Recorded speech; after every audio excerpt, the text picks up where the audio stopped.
here, as I'm sitting here, practically, minimum beer, you took him under your leadership. One of the good works you've been doing to the people of your constituency.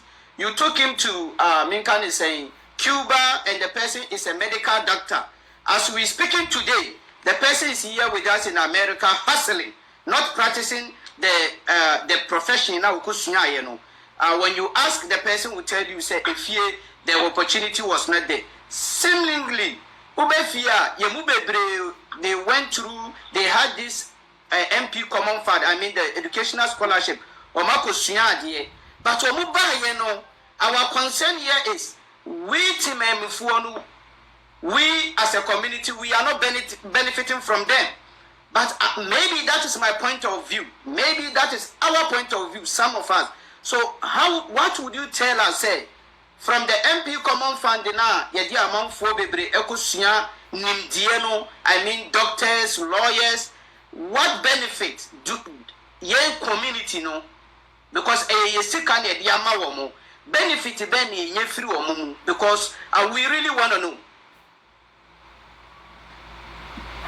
Well, let me try to educate you a little bit about this. Okay. I mean, these are the sheets that you will see that I'm just sorting. I mean, I'm planning to do all this, and I'm going to put all this in the public domain. Okay. This is how the MP Common Fund is. I don't know where you can work with. Yes. Clearly, this is, I think, the second quarter of 2017. Okay. The MP share. Right. What is the Common Fund? The Common Fund is the total Ghana's resources. 5% of it is taken.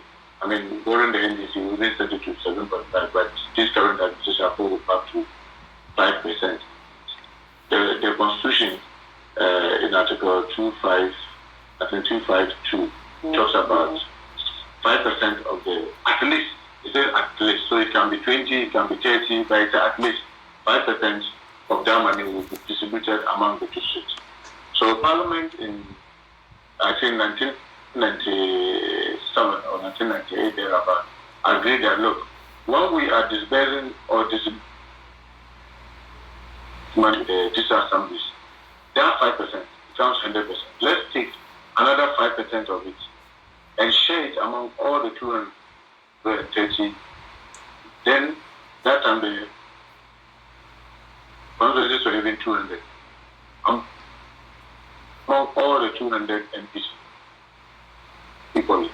So you get everything, both myself as an MP, and let me just give an example of how it happens.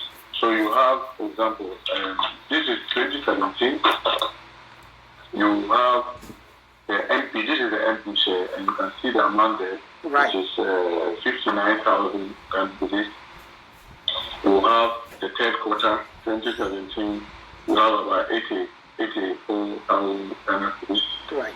You have the fourth quarter, about 79. So it depends on the amount of money that, about the same way, you see that of the district also is much bigger.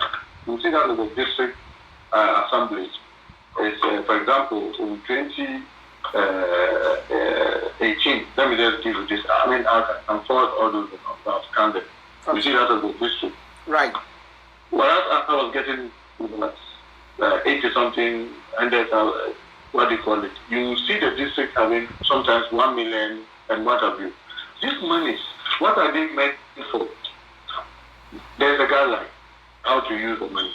It is to support education, to support social interventions, support school buildings, health, and what have you. Aside that, we also have the Ghana Education Trust Fund, the GET Fund. The GET Fund was initiated by the NDC government in 1995, and then it got withdrawn, and then it came around 2000. And the purpose was to improve infrastructure in our schools. So this GET Fund, part of it, they also reserve some for scholarships that they give to students who may have to study within Ghana and outside Ghana.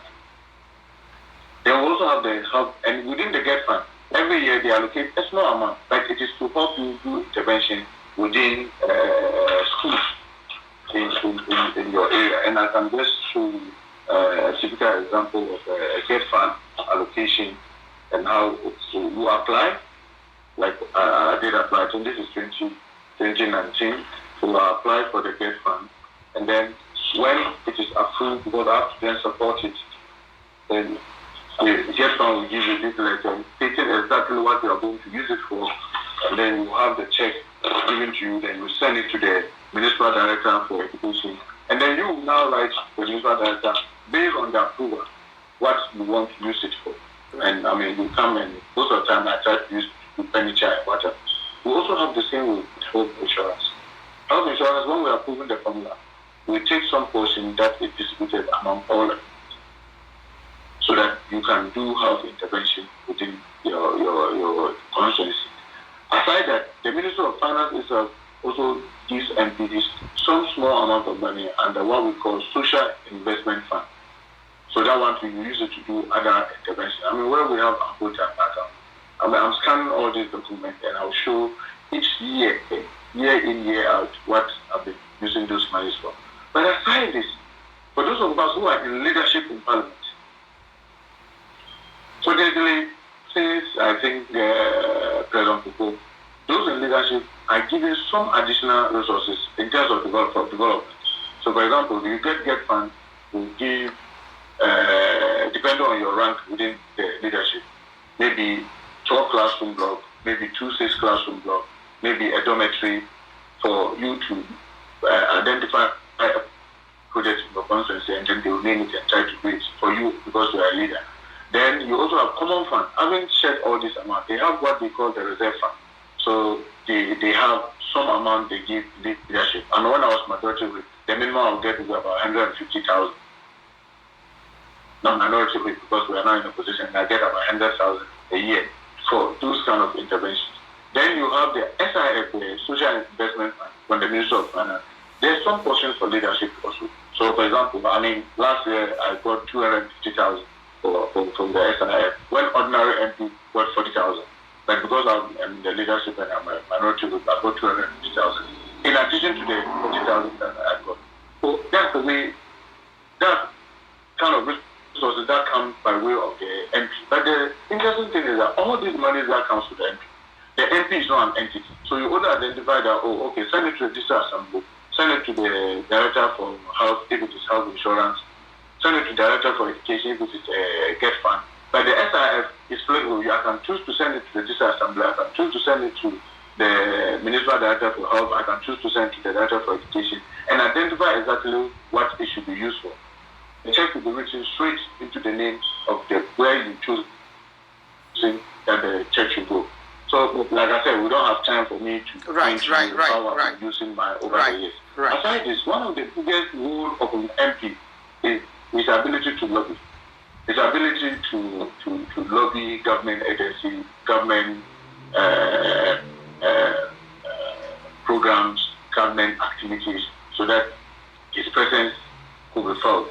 And I mean, this is very clear. The longer you stay in the house, your ability to maneuver in the house is bigger, is better.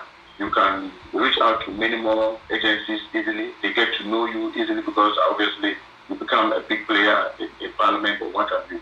So what happened, and our brothers went to Cuba. The government in 2010 thereabout, or 2011 thereabout, decided that we needed to up the number of doctors that we train in our country. So we were going to send 260 doctors to Cuba for them to be trained. And then I was even chairman of the health committee. I didn't even go to be the whip. And I have to make sure that our boys were part of it, and a girl. And a number of them, 10 of them, out of the 250 were coming from Asmasi. And thank God they are back. But in our country, we have a rule. Even if you were trained in America and you come back to Ghana, you have to go through a license exams by the Medical and Dental Council. So when our brothers came and they had to prepare to go for the license exams, some of them decided that they will write it early remember very well, 5 of them wrote. Alhamdulillah, 2 of them have passed. And straight ahead, they've now been inducted as doctors in Ghana. The others 2 that they wait and write the July, with pen right for July, and unfortunately, Corona came. I know 2 of our compatriots from Aswansi, Manaf and Fake, because they got the opportunity to be in the US, said that, oh, I think Tofik in particular came to me to seek my advice. He wanted to go to the US, just be managing himself whilst he's preparing for the exams. In fact, I emphatically told him that I would not advise that. Because you see, our people say, I won't be paid any experience. I won't be paid. Something that you've seen before is what is cumulated into experience. So I feel, look, learning and looking for money does not go easily. Sometimes you need to be mature to be able to balance it. So my advice would be that, look, get this thing over. When you pass your exams and you've been inducted as a doctor, as for US, you get to do many times. Right.